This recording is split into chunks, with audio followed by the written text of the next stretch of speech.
Hey guys, welcome back to another video on influencer marketing. I'm AJ, your resident expert in influencer marketing, and today we're gonna dive into the metrics that matter when selecting an influencer to work with your brand. We all wanna focus on the end results of an influencer marketing campaign. Did it drive sales? Did we create conversions? But before we can get to that, we need to analyze the metrics of the individual influencers that we might wanna work with. If we don't choose the right influencers, the whole campaign's gonna be a flop. So by the end of today's video, you're gonna know the 3 most important metrics to focus on with influencers, all the metrics you need to know about influencers, and red flags to avoid when selecting an influencer to work with. Let's dive on in. I'm gonna start off easy. We're gonna start with the most obvious metrics, and then we're gonna get more intense. By the end of this, I'm gonna recap the 3 most important, but it's important that you watch all the way through so that you understand how these metrics relate to each other. The first metric we're gonna be talking about is followers. Followers is the community of people who, well, they follow your influencer.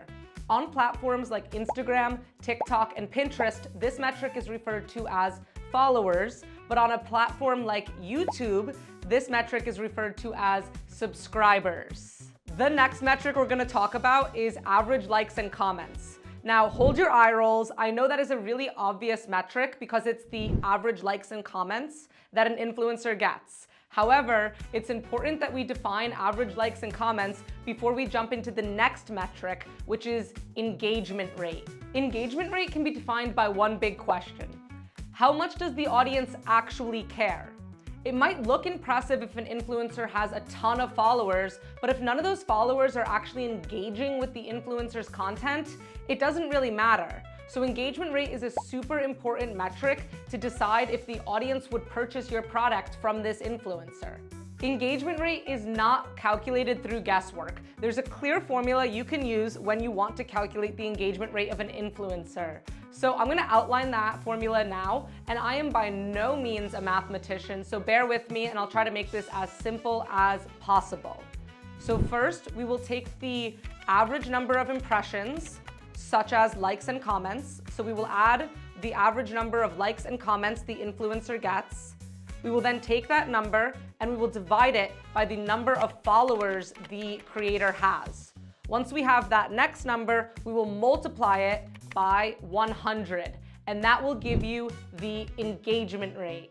That formula is going to be super helpful when it comes to calculating the engagement rate, but it can also be a little time intensive to do that calculation for every influencer. So this is when I would recommend partnering with a platform such as Upfluence that does all these formulas for you across all influencers. This saves you a ton of time and lets you focus on sourcing the influencers that have the engagement rate you want instead of wasting time calculating out different engagement rates.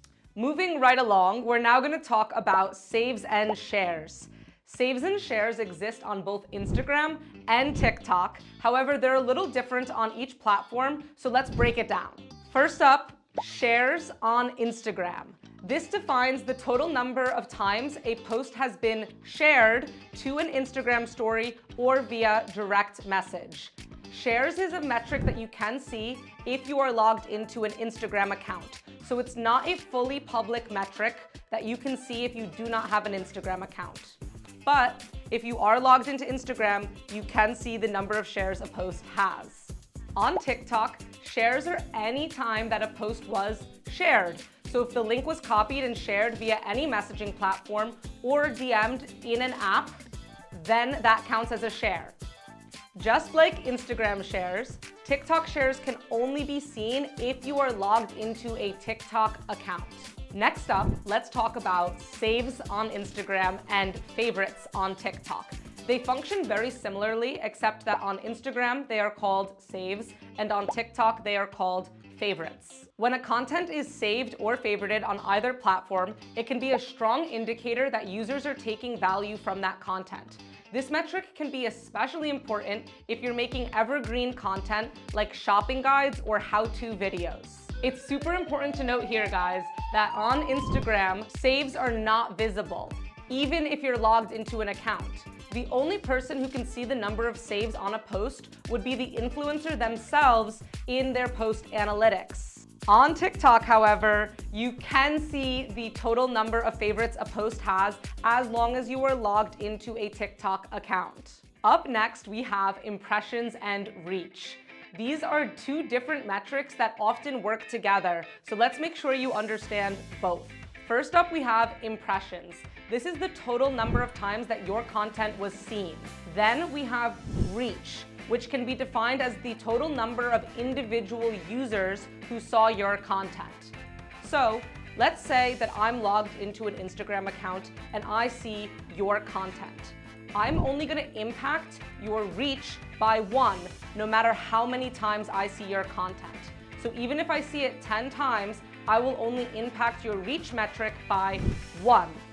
However, if I'm a user logged into Instagram and I see your content 10 times, I will impact your impressions metric 10 times. So the same user can see your content multiple times and increase the number of impressions.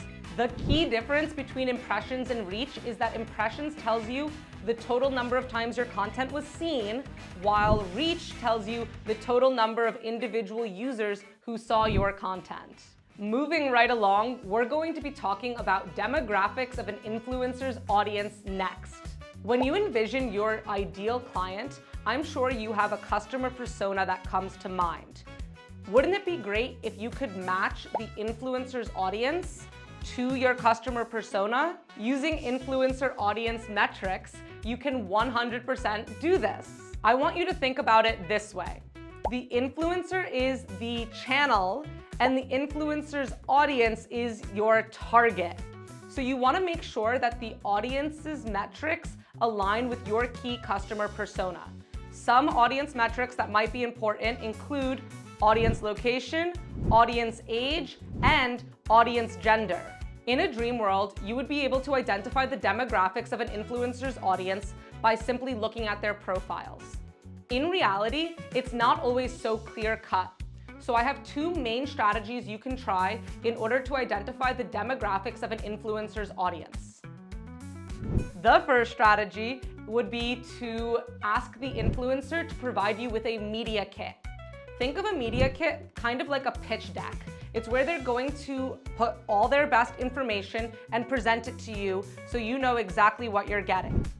The second strategy would be to partner with an influencer platform such as Upfluence, where we've done the hard work for you and our algorithms have already calculated exactly what the audience demographics might be for that influencer.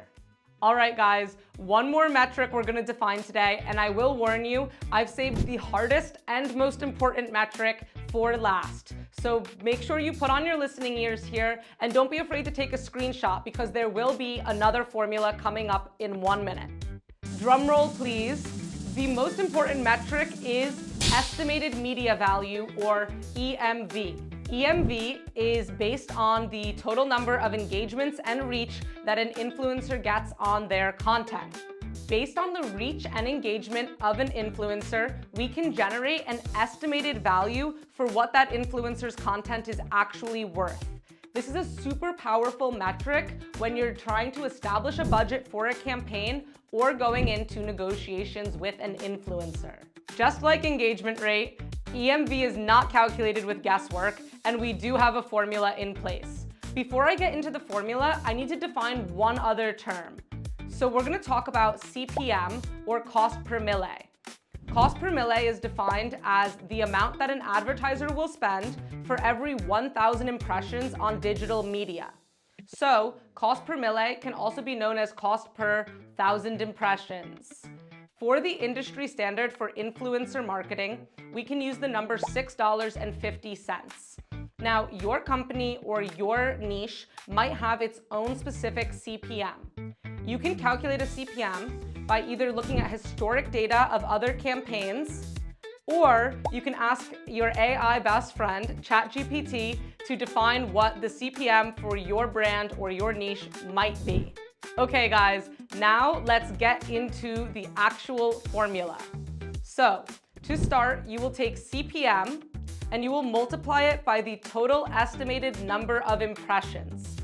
After you get that number, you will divide it by 1,000, and that will give you your estimated media value. Okay guys, I hope I'm not giving high school math teacher, but that will be the last formula, the last math that I talk about in today's video, I promise. So, to recap, there are key 3 metrics out of all the metrics we reviewed today that you need to focus on.